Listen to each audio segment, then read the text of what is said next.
ఓం గంగణపతే నమ ఐం సరస్వత్యే నమ క్రీం క్రీం మహాకాళికాయ నమ ద్రాం దత్తాత్రేయాయ నమ శ్రీరామ జయ రామ జయ జయ రామ రామాయ నమో నమ ఓం నమ శివాయ శివాయ గురువే నమ ద్రాం దత్తాత్రేయాయ నమ ఓం నమో భగవతే మేధా దక్షిణావర్తే మహ్యం మేధాం ప్రజ్ఞాం ప్రయచ్చస్వ క్లీం కృష్ణాయ గోవిందాయ గోపీజనవల్లభాయ శ్రీకృష్ణ పరబ్రహ్మణే పరజ్యోతిషే నమ మాతృభ్యో పితృభ్యో ఋషుభ్యో గురుభ్యో నమో నమ. యూట్యూబ్ ప్రేక్షకులకు అందరికీ కూడా నమస్కారం అండి. నేను పాలపర్తి గురునాథ శర్మ జ్యోతిష్యం వాస్తు సిద్ధాంతిని.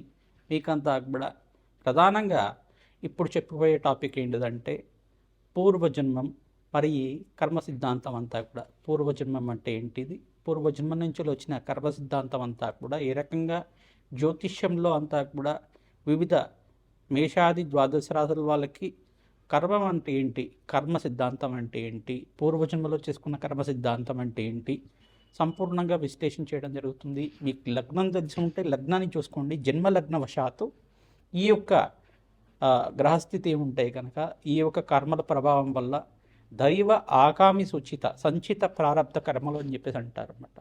అంటే పూర్వజన్మలో చేసుకున్న కర్మశేషం కానీ ఈ జన్మలో అనుభవించాల్సిన కర్మం కానీ మనం చేసుకున్న కర్మలైనా కానీ అంటే పూర్వజన్మలో చేసుకున్న కర్మలైనా కానీ ప్రధానంగా ఎటువంటి కర్మలకంతా కూడా కర్మ సిద్ధాంతం ప్రకారంగా ప్రతి ఒక్క మానవుడంతా కూడా ఆ కర్మనంతా కూడా సంపూర్ణంగా అనుభవించి తీరాల్సిందే.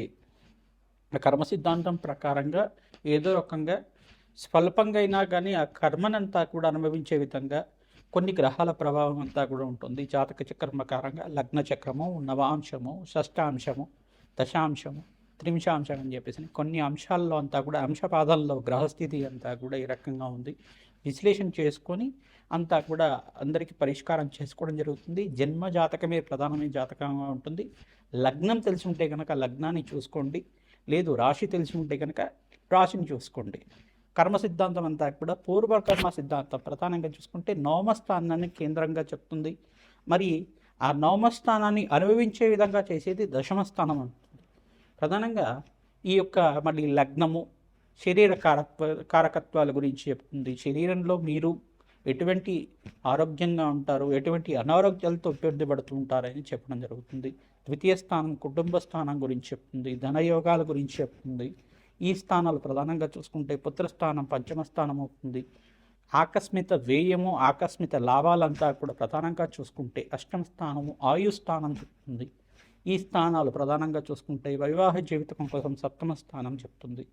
ఈ కర్మ సిద్ధాంతాన్ని అనుసరించి గ్రహాల యొక్క కూటమి కలయిక వల్ల కొన్ని ప్రభావాలని చెప్తూ ఉంటుంది.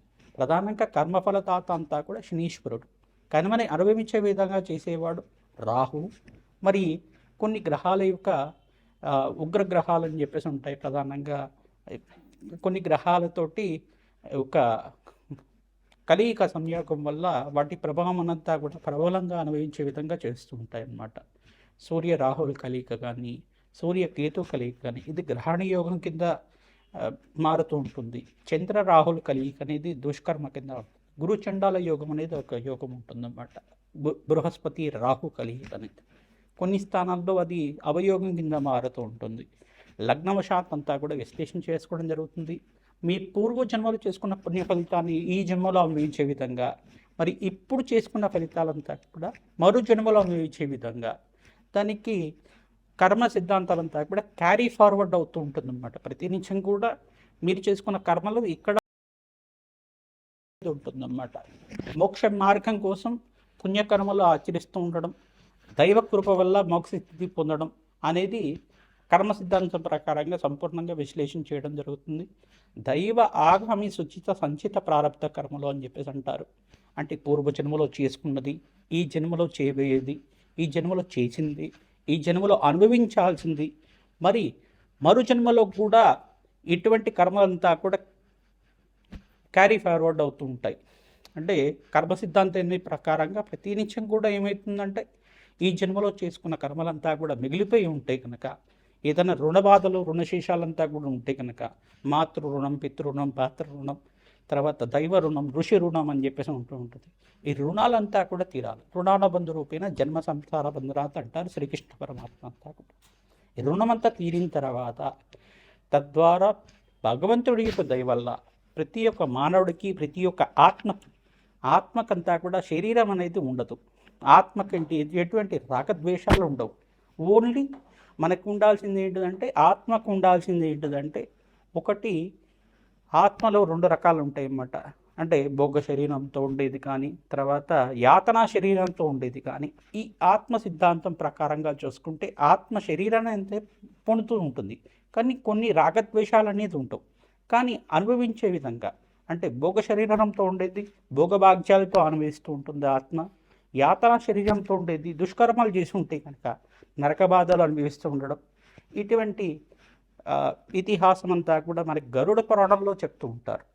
కొన్ని శాస్త్ర ప్రామాణికంగా అంతా కూడా చెప్పడం జరుగుతుంది. కర్మ సిద్ధాంతం అంతా కూడా ఈ రకంగా ఉంటుంది. మేషాది ద్వాదశ రాశుల వాళ్ళకి ఎటువంటి గ్రహాల యొక్క స్థితిగతి సంయోగం వల్ల జన్మజాతకం ప్రకారంగా దానికి ఎటువంటి పరిష్కారం చేసుకోవాలి, పూర్వజన్మలో చేసుకున్న దుష్కర్మల నుంచి బయటపడాలన్నా, పుణ్యకర్మల నుంచి మీరంతా కూడా మోక్ష జ్ఞానాన్ని పొందాలన్నా ఎటువంటి పరిష్కారం అంతా కూడా ఆచరించాలి.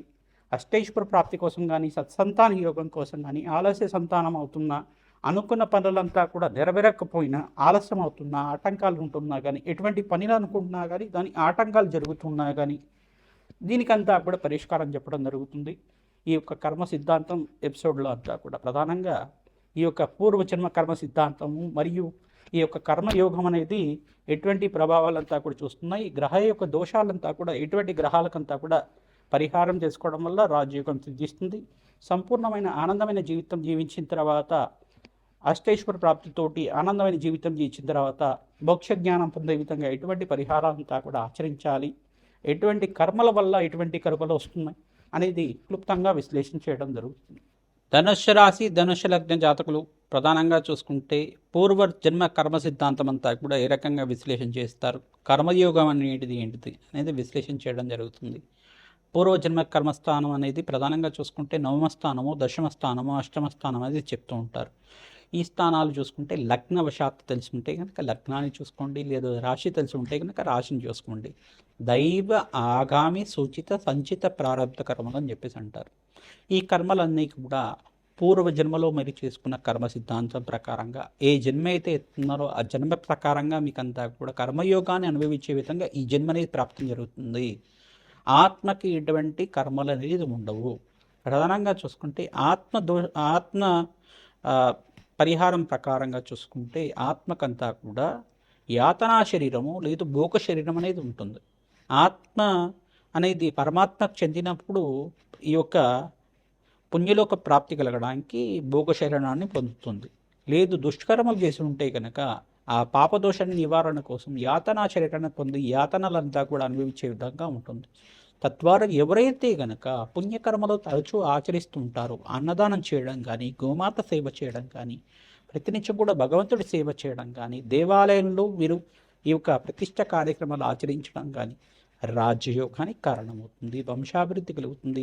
జన్మాంతరమైన సకల గ్రహదోష నివారణ కలుగుతుంది. కర్మఫలదాత శనీశ్వరుడు కారణమవుతాడు. నవమాధిపతి రకంగా ఉన్నారు. తర్వాత ఈ యొక్క బృహస్పతి, శుక్రుడు, బుధ భగవానుడు, అంగారకుడు కారణమవుతుంటాడు. ప్రధానంగా జన్మలగ్నవశాత్తు ఈ యొక్క 5వ స్థానము, 9వ స్థానము, 10వ స్థానము, ఏకాదశ స్థానాలన్నీ కూడా, 7వ స్థానాలన్నీ కూడా కర్మయోగాన్ని అనుభవించే విధంగా చేసే స్థానాలు అంటారు. ఈ కర్మలంతా కూడా పూర్వజన్మలు చేసుకున్న కర్మలని ఈ జన్మలో అనుభవించే విధంగా ఉంటుంది. ఈ జన్మలు చేసుకున్న పుణ్యకర్మలు బట్టి మరో జన్మ అనేది రాసిపెట్టి ఉంటుంది. భగవంతుడు ఆరాధన వల్ల మీకంతా కూడా అఖండమైన రాజయోగం తీరావడానికి, ఈ జన్మలో చేసుకున్న కష్టాలంతా కూడా నెరవేరి మీకంతా కూడా మరో జన్మలో అంతా కూడా మంచి జన్మ రావడానికి ఆస్కారం ఉంటుంది. ఎవరైతే కనుక గోమాత సేవ తరచుగా చేస్తుంటారు అష్టైశ్వర ప్రాప్తి కలుగుతుంది. నవగ్రహాలకు అభిషేక హోమాది కార్యక్రమాలు, రాజశ్యామల హోమాది కార్యక్రమాలు, భగవంతుడి యొక్క నామస్మరణ తరచుగా చేస్తూ ఉండడం, దత్తాత్రేయాయ స్మరణ మాత్రైన సంతుష్టాయ నమః నామాన్ని జపాన్ని ఆచరించడం వల్ల అష్టైశ్వర ప్రాప్తి కలుగుతుంది. రాజయోగం సిద్ధిస్తుంది. గురుకటాక్షం లభిస్తూ ఉంటుంది. ప్రతినిత్యం కూడా పరమేశ్వరుడు ప్రీతికరంగా చెరుకు రసంతో, ద్రాక్షరసంతో అభిషేకం చేస్తుండడం వల్ల ఈ కర్మదోష నివారణ నుంచి బయటపడడానికి ఆస్కారం ఉంటుంది. అన్నదానం చేస్తూ ఉండండి. మంచి పుణ్యలోక ప్రాప్తి కలుగుతుంది. పుణ్యయోగం సిద్ధిస్తుంది. ఎవరైతే తరచుగా అన్నదానం చేస్తూ ఉంటారో, గోదానాన్ని చేస్తూ ఉంటారో, గోదానం అంతా కూడా ప్రధానంగా చూసుకుంటే గోమాతకు ప్రీతికరంగా పచ్చిక తెలగపిండి గ్రాసం అంతా కూడా దానం చేస్తూ ఉండడం, గోమాతకు సమర్పిస్తూ ఉండడం, ఆవు దూడ సహితంగా గోమాత సహితంగా బ్రాహ్మణుడికి సంకల్పరహితంగా మీకంతా కూడా దక్షిణ సహితంగా దానం చేయడం వల్ల, గోమాతని దానం చేయడం వల్ల బ్రహ్మలోక ప్రాప్తి కలుగుతుందట, పుణ్యలోక ప్రాప్తి కలుగుతుందట, సకల పితృదోష నివారణ కలుగుతుంది. తద్వారా మీకంతా కూడా ఈ యొక్క గరుడ పురాణం ప్రకారంగా కర్మదోషము, పూర్వజన్మ కర్మ ఇతిహాసం అంతా కూడా విశ్లేషణ చేయడం జరిగింది. శ్రీమాత్రే నమః.